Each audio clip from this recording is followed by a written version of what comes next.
right up to top 3. Oh, yeah, dude, what the fuck? I remember Sneeze and Dirt Socks, Bird Socks, Dirt Socks. I've never been to Bird a major Socks. that didn't pay out to at least 4th. I had no hand in that, so I apologize for your inconvenience. I just do the stream shit and the graphics. The graphics. The graphics. Graphics sell I don't know consoles. shit about what the other TO do. But anyway, we got a lot of good players. Well, we have like PR team and like maybe one day PR team. So Jose is basically not letting Dumshiny recover over and over, just like dares him. Dumshiny meteor cancels up, he's back, gets dared again, and it kept happening. It happened like maybe 6 times in a row. Now Dumshiny's at 113 damage. What fun! Yeah, it's fun when you can't sweet spot the ledge. Dude, I was wondering, why did you stop playing DDD? Just out of curiosity. I'm Just like stopped feeling like playing DDD. Is he just like not that entertaining to play? No, he's fun to play. I just like. Okay, so part of the reason was that I started at that time. I was like a DDD IV co-main. Yeah. And I started to have a lot more success with Ivy for whatever reason. Like, I started to win. Most of the thing, it's like, okay, so it's Ivy first, and if I have a bad matchup, then I switch to DDD, right? But then I kept winning with Ivy, so I would never end up switching to DDD, or never have to. Yeah, and then it just got rusty. Yeah, and then I just, like, it got to the point where it's like, Ivy was almost always the better choice. But yeah, it got to the point where Ivy was almost always the best choice for me. Yeah. And then just DDD kept getting put further on the back shelf as Ivy's sort of progressed faster than he did. And then I just like noticed I hadn't played him a while and I didn't really feel like playing him a whole lot. So I just didn't. I'm still pretty good with him. Like I still have all the fundamentals there. I mean, that makes sense. Like you know like what to do with him. Yeah. So I'll sometimes use him in doubles and whatnot. Wow, that's an interesting idea. Yeah, I never use dash attack. Please. Oh, wow. That was a very ballsy forward spin. It almost hit Mickey, and it didn't. But it also hit IPK with only the meteor part, which also doesn't happen often. Dude, is Dumshiny like the best thing you can Look out, Ripley. You know, one time I forgot who I was playing. I was playing someone, I think in a tournament match even, as DDD recently. And I got like stage spiked, right? I was holding the ledge and I got hit, but I teched it and then accidentally did the like Dumshiny's little up B ledge grab thing. So it was just instantly, I got hit and then I was holding the ledge. And it looked so jank. And everyone was freaking out.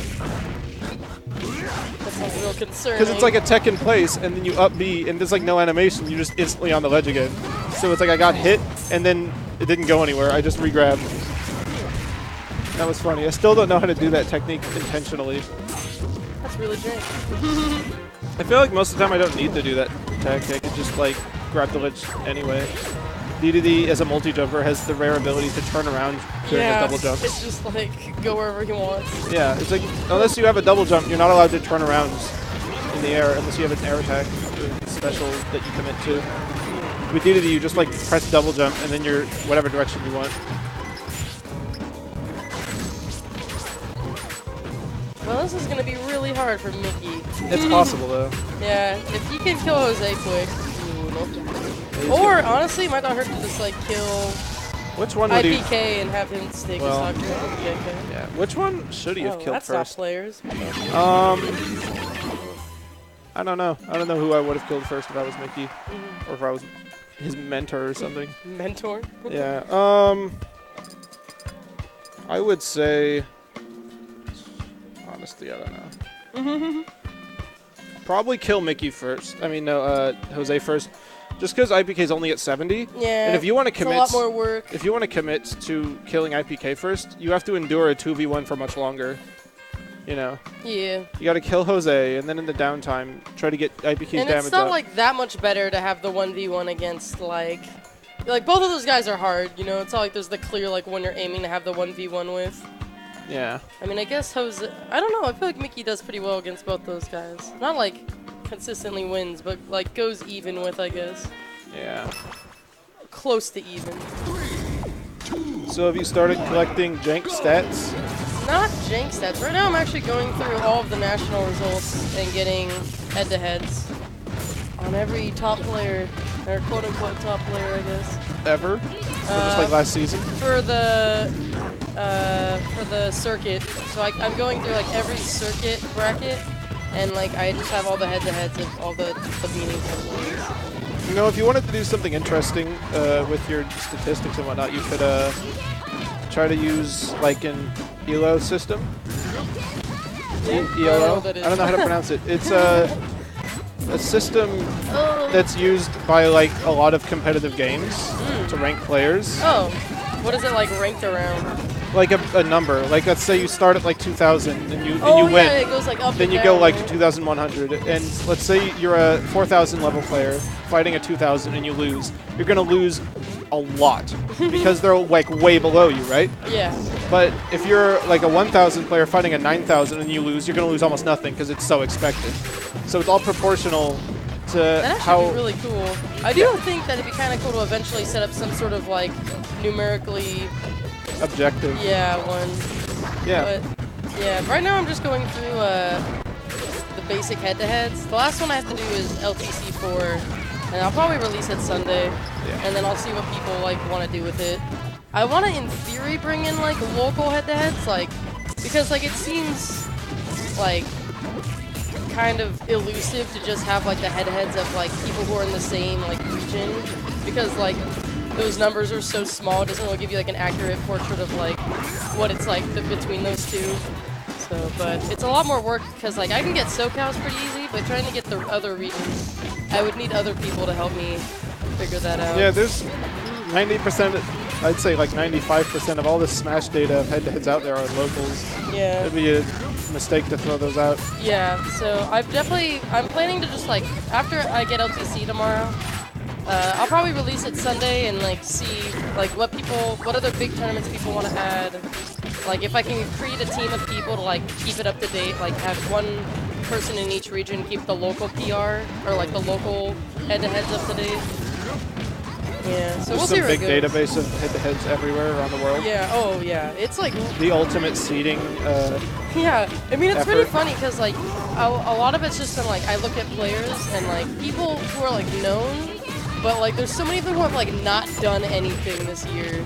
Like I don't want to throw out names, but like Reslived, like his thing, I think he beat like Mr. B and has lost to like a bunch of people, and then There's like people like Top that'd be really hard to rank because even if they're really good, he wouldn't score very high on any system. because like he hasn't gotten other than just Legacy. Yeah. That's the thing about like ELO systems and whatnot. I'm sure I'm pronouncing that wrong. It could just be ELO. Is that you have to account for like losers bracket. You have to account for activity. Because think about it this way: if I wanted to get the most ELO points out of a bracket, I would lose round 1 of winners and then blow through losers. Yeah. Because losers is twice as many matches as winners. Yeah. Like if there was an ELO system, the optimal thing to do would be lose round 1 and winners, right? Yeah. Like if we had one. Yeah, because but it is risky. in a regular tournament, to win from winners, you might win like 5 or 6 sets. Losers is like at least 12. So you would gain so many more points, you'd fight so many more head-to-heads, and rank up so much more by going through losers. And obviously you can't like let that happen.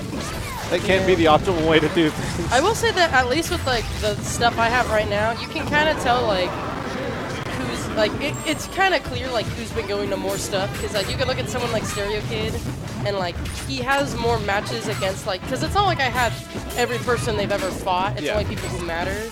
So like matter. That sounds harsh, but like it's BTBH. I'm not like gonna have a date that it would be a pointless database if it had everyone ever.